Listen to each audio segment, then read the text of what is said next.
सर्वांना जय भीम, नमो बुद्धाय। तर आजचा आपला विषय आहे आसक्तीचे जाळे। आपला विषय आहे आसक्तीचे जाळे आणि गोष्ट आहे खेमा थेरीची गोष्ट। खेमा थेरीची गोष्ट आहे।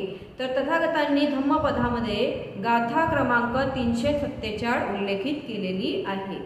ये राग रत्तानुपत्तंती स्वत्तं संयम कत्तं मक्कटकोव जालं एतंपि छेत्वा न वजंती धीरा अनपेक्षिनो सब्ब दुःखं पहाय। ह्या गाथेचा अर्थ अशा प्रकारे आहे, ज्याप्रमाणे कोडी स्वयं बनविलेल्या जाळ्यामध्ये अडकतो, कोडी स्वयं बनविलेल्या जाळ्यात अडकतो, त्याचप्रमाणे राग रंजित लोक स्वतःच बनविलेल्या तृष्णारूपी जाळ्यात अडकून पडतात। त्याचप्रमाणे राग रंजित लोक जे असतात, आसक्त लोक स्वतःच बनविलेल्या तृष्णारूपी जाळ्यामध्ये अडकून पडतात आणि धीर लोक जे असतात मात्र सर्व दुःखाचे प्रहार करून ह्या जाळ्यांना सुद्धा तोडून अपेक्षारहित होतात। ह्या सगळ्या जाळ्यांना तोडून अपेक्षारहित होतात धीरजन लोक। तर वेडूवनात विहरत असताना भगवान बुद्धांनी ही गाथा खेमा राणीला उद्देशून म्हटलेली आहे। खेमा राणी होती, तिला उद्देशून भगवान बुद्धांनी ही गाथा म्हटलेली आहे। मगध राजा बिंबिसाराची खेमा ही पट्टराणी होती। मगधचा राजा होता बिंबिसार, त्याची खेमा ही पट्टराणी होती। ती अत्यंत लावण्यवती होती आणि तेवढीच रूप गर्विता पण होती। ती अत्यंत लावण्यवती होती, दिसायला अतिशय सुंदर होती आणि तिला तिच्या सुंदरतेचा खूप जास्ती गर्व सुद्धा होता। रूप गर्विता म्हणजे आपल्या रूपाचा तिला खूप गर्व होता। राजाला नेहमी वाटायचं की राणीने वेडूवनात जाऊन भगवंतांचा धम्मोपदेश ग्रहण करावा आणि बिंबिसार राजाला नेहमी वाटायचा की खेमा राणीने वेडूवनामध्ये जाऊन भगवान बुद्धांचं धम्मोपदेश ग्रहण करावा।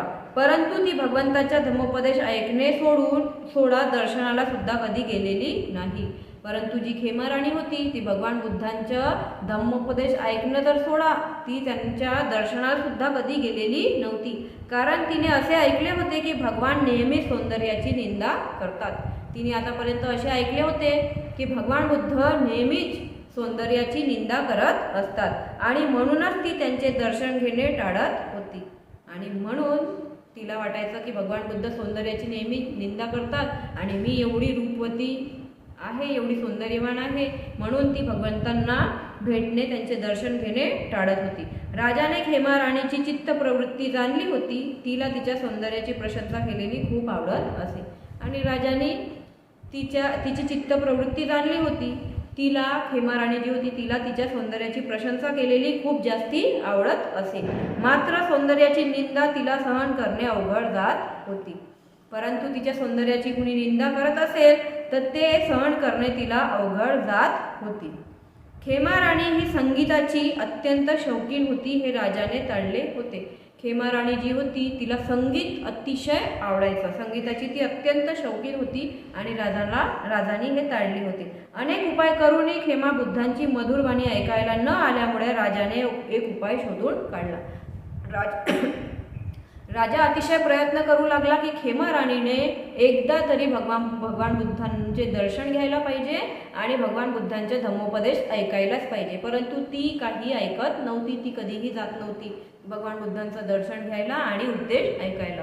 तर राजाने ती भगवान बुद्धांकडे गेली पाहिजे, त्यांचे धम्मोपदेश ऐकलं पाहिजे, त्यांचे दर्शन घेतले पाहिजे, म्हणून राजाने एक उपाय शोधून काढला। वेडूवनात एका संगीत मैफिलीचे त्याने आयोजन केले आणि अशा प्रकारे राजाने वेडूवनामध्ये संगीत मैफिलीचे त्याने आयोजन केले। संगीत ऐकण्याच्या निमित्ताने राणी खेमा वेडूवनात गेली आणि राणी खेमाला संगीत ऐकणे खूप ऐकायचं, त्याच्यामुळे संगीत ऐकण्याच्या उद्देशाने राणी खेमा वेडूवनामध्ये गेली आणि संगीत ऐकून झाल्यानंतर बुद्धांच्या प्रवचनाकडे सहज वळली। संगीत जेव्हा ऐकून झालं तेव्हा ती बुद्धांच्या प्रवचनाकडे सहज वळली। भगवंतांची अमृतवाणी तिच्या कानावर पडली आणि भगवान बुद्धांची वाणी म्हणजे अमृतवाणीच होती भगवान बुद्धांची, ती तिच्या कानावर पडली आणि ती तत्क्षणी ती श्रोता बनून भगवंताची वाणी ऐकायला बसली आणि वाणी भगवान बुद्धांची तिच्या कानावर पडता क्षणी ती तिथेच भगवान बुद्धाची वाणी ऐकायला बसली। भगवंतांनी आपल्या दिव्य चक्षुनी जाणले की खेमाला सूक्ष्म बुद्धी बळानेच समजावणे आवश्यक आहे. आणि भगवान बुद्धांना तर माहितीच पडलं की खेमा राणी आता इथे येऊन बसलेली आहे. तर त्यांनी आपल्या सूक्ष्म बुद्धीने जाणले, सूक्ष्म बुद्धिबळाने जाणले की हिला खेमाला सूक्ष्म बुद्धिबळाने समजावणे आवश्यक आहे. भगवंतांनी हेही जाणले की खेमाजवळ अनेक जन्मात अर्जित पुण्य पारमितांचा अपार संग्रह आहे. आणि अशा प्रकारे भगवान बुद्धांनी हे सुद्धा जाणले की खेमाजवळ अनेक जन्मापासून तिने पुण्य पारमिता संग्रहित केलेले आहेत. तर भगवान बुद्धांनी जाणले की हिने अनेक जन्मामध्ये पुण्य पारमितांचा अपार संग्रह केलेला आहे. त्यांनी तिची मनोदशा जाणली. आणि भगवान बुद्धांनी अशा प्रकारे खेमा राणीची संपूर्ण मनोदशा जाणली. खेमा जेव्हा भगवंतांचा उपदेश ऐकत होती तेव्हा तिला असे वाटू लागले की बुद्धांच्या जवळ जणू एक अत्यंत रूपवती देवांगना उपस्थित झालेली आहे. आणि जेव्हा खेमा राणी भगवान बुद्धांचा उपदेश ऐकत होती तेव्हा तिला असं समजू आले की जणू एक अत्यंत रूपवती देवांगना उपस्थित झालेली आहे आणि ती भगवंतांना पंख्याने वारा घालीत आहे. एक अतिशय रूपवती देवांगना तिथे उपस्थित झालेली आहे आणि जणू काही ती भगवान बुद्धांना पंख्याने वारा घालत आहे. तिचे रूप सौंदर्य आणि अप्रतिम लावण्य पाहून खेमा आश्चर्याने थक्क झाली. कारण खेमा राणी जी होती तिला आपल्या रूपाचा अतिशय गर्व होतं. आणि जेव्हा तिने त्या देवांगणाला बघितलं तेव्हा तिला समजू आलं की मी तर काहीच सुंदर नाही आहे, मी तर काहीच रूपवान नाही आहे, माझ्यापेक्षा कितीतरी पटीनी ही अतिशय रूपवान आहे. तिचे अप्रतिम लावण्य पाहून खेमा आश्चर्याने थक्क झाली. असे अलौकिक रूप तिने यापूर्वी कधीही पाहिलेले नव्हते. आणि असे अलौकिक रूप तिने याच्या आधी कधीही पाहिलेले नव्हते. ती भावविभोर होऊन विचार करू लागली की मी तर हिच्यासमोर तिची परिचारिका बनण्याच्या लायकीची सुद्धा नाही आहे. आणि अशा प्रकारे ती भावविभोर होऊन विचार करू लागली की मी हिच्यासमोर हिची परिचारिका बनण्याच्या लायकीची सुद्धा नाही आहे. काही वेळानंतर ती नवयौवना प्रौढ होताना दिसू लागली. आणि काही वेळानंतर तिला असं दिसू लागला की ती आता जेवढी सुंदर होती तर ती प्रौढ होतानी म्हणजे म्हातारी होतानी ती तिला दिसू लागली. तिचे सुंदर सुंदर केस आता पांढरे होऊ लागले होते आणि तिचे जे काळे विभोर केस होते ते आता पांढरे होऊ लागले होते. रूप सौंदर्य आता ढासळू लागले होते. आणि आता जशी ती म्हातार वयात जात होती तसे तसे तिचे रूप सौंदर्य ढासळू लागले होते. मुखमंडल सौंदर्यात आता सुरकुत्या दिसू लागल्या होत्या आणि चेहऱ्यावरती तिच्या सुरकुत्या दिसू लागल्या होत्या. कांतीपूर्ण चेहरा आता हळूहळू विकृत दिसायला लागला होता. आणि आधी जसा तिचा चेहरा कांतीपूर्ण दिसत होता तर आता तिचा चेहरा विकृत दिसायला लागला होता. मोत्यासारखे दात काही गळलेले दिसत होते. आणि तिचे आधी मोत्यासारखे दात होते ते आता तिला गळलेले दिसू लागले आणि ओठातून लाळ टपकू लागली होती. आता ती म्हातारी झाली होती तर म्हाताऱ्या माणसाच्या ओठातून लाळ टपकते तशी तिला तिच्या ओठातून सुद्धा लाळ टपकू लागली होती. हळूहळू तिची कंबर सुद्धा वाकली आणि वयोवृद्ध झाली तर तिची कंबर सुद्धा वाकली आणि तिला उभे राहण्यासाठी काठीचा आधार घ्यावा लागला. उभे राहण्यासाठी तिला काठी पकडून उभं राहावं लागला. ती एवढी अशक्त झाली की तिचे शरीर दुर्बलतेने थरथर कापू लागले. आणि ती एवढी अशक्त झाली की तिचे संपूर्ण शरीर दुर्बलतेने थरथर कापू लागले. पंखासुद्धा ती नीट धरू शकत नव्हती. ती एवढी दुर्बल झाली की भगवान बुद्धांना पंखासुद्धा ती नीट धरू शकत नव्हती. भगवान बुद्धांना पंखा पकडून ती हवा घालायची, ती हवासुद्धा नीट घालू शकत नव्हती. त्या सुंदर युवतीची ती परिवर्तित झालेली रूप अवस्था पाहून राणी खेमा अत्यंत व्यथित झाली. ते अतिशय सुंदर रूपवरती युवतीची परिवर्तित झालेली दशा पाहून राणी अतिशय व्यथित झाली. रूप सौंदर्याचे एवढे अवमूल्यन झालेले तिने पहिल्यांदा अनुभवले होते. रूप सौंदर्याचे एवढे अवमूल्यन झालेले तिने पहिल्यांदाच अनुभवले होते. तिच्या डोळ्यासमोर हे सर्व घडलेले होते आणि तिच्या डोळ्यासमोर हे सर्व घडले होते. तिच्यात एकदम धम्मसंवेग जागा झाला. खेमाने अनित्याचे गुण जाणले होते आणि तिच्यामध्ये धम्मसंवेग जागा झाला आणि तिला आता अनित्यतेचा स्वभाव समजू आला. तथागतांनी खेमाची ही चित्तवृत्ती जाणली आणि तथागतांना खेमाची ही चित्तवृत्ती समजू आली. ते म्हणाले, खेमा हे शरीर पहा, हा हाडाचा एक सापडा आहे. आणि भगवान बुद्ध तिला म्हणू लागले, हे शरीर बघ, हा फक्त हाडाचा एक सापडा आहे. ह्या जीर्ण होत असलेल्या शरीराला पहा. हा जो शरीर जीर्ण होत आहे याच्या शरीराला पहा. आजार आणि मृत्यू ह्याची परिणिती आहे. आजार आणि मृत्यू ह्याची परिणिती आहे. खेमा, तू समजतेस की रूप हेच सार आहे. आतापर्यंत खेमा तू समजत होती की रूप फक्त हेच सार आहे, परंतु हे रूप किती असार आहे हे तू पाहतच आहेस. आतापर्यंत तू रूप समजायची की रूपच सगळं काही असते, सुंदरता सगळं काही असते, पण आता तुला समजू येत आहे की हे रूप किती असार आहे, म्हणजे परिवर्तित होणारं आहे. हे शरीर एक दिवस असेच गळून पडते आणि मृत्यू येते. आपले हे शरीर एक दिवस असेच गळून पडते वयाच्या हिशोबाने, आणि एकदा एक दिवस आला की आपली मृत्यू होते.